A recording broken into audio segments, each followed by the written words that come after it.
Hayo, coba siapa di antara kalian yang gampang lesu, sering gelisah, dan kadang murung kayak orang galau? Tahu nggak sih kalau kondisi ini merupakan tanda seseorang kekurangan protein loh? Serius kekurangan protein? Aku makannya banyak tahu. Eits, makan banyak tapi kalau nggak mengandung protein kan sama aja. Ada beberapa makanan sehat berprotein yang bisa dikonsumsi sehari-hari nih. Misalnya daging sapi, daging ayam, telur, mentega, susu, dan lain-lain. Nah, sekarang kalian tahu nggak kalau ternyata protein dapat terbentuk dalam tubuh kita itu melalui proses yang namanya sintesis protein. Apa sih sintesis protein itu? Sintesis protein merupakan proses pembentukan protein yang melibatkan peran DNA dan RNA. RNA sendiri adalah materi genetik yang basa nitrogennya terdiri dari adenin, guanin, sitosin, dan urasil. Yuk kita simak penjelasan mengenai tahap sintesis protein sama-sama. Tahap pertama dalam sintesis protein merupakan transkripsi. Dilihat dari namanya, yaitu transkrip, dapat diketahui bahwa dalam proses ini terjadi penyalinan sebagian DNA. Tahap kedua dalam sintesis protein merupakan translasi.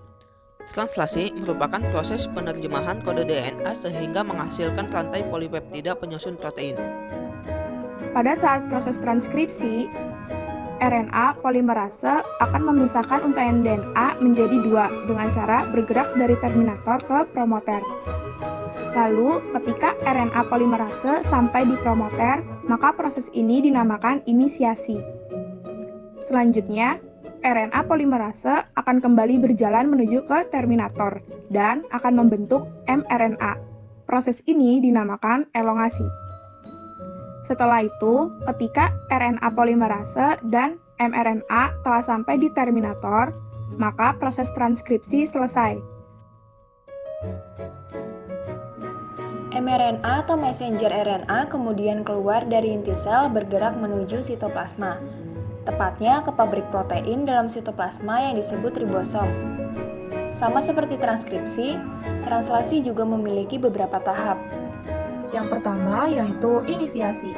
Pada tahap ini, kodon pertama mRNA yang bertemu dengan ribosom disebut dengan kodon start. Yang kedua, tahap setelah inisiasi yaitu elongasi. Pada tahap ini, kodon yang dibawa mRNA akan diterjemahkan menjadi asam amino. Lalu, masing-masing asam amino akan digabungkan oleh tRNA atau membawa asam amino untuk disusun menjadi protein. Gabungan dari asam amino ini akan membentuk rantai polipeptida. Proses translasi berakhir ketika salah satu kodon stop bertemu dengan ribosom. Selanjutnya, rantai asam amino akan berubah menjadi bentuk 3D yang kompleks untuk membentuk protein. Gimana? Sekarang kalian udah tahu kan mengenai bagaimana tahapan sintesis protein? Setelah mempelajari sintesis protein, kita jadi tahu nih bagaimana proses perubahan gen dari DNA sampai menjadi protein.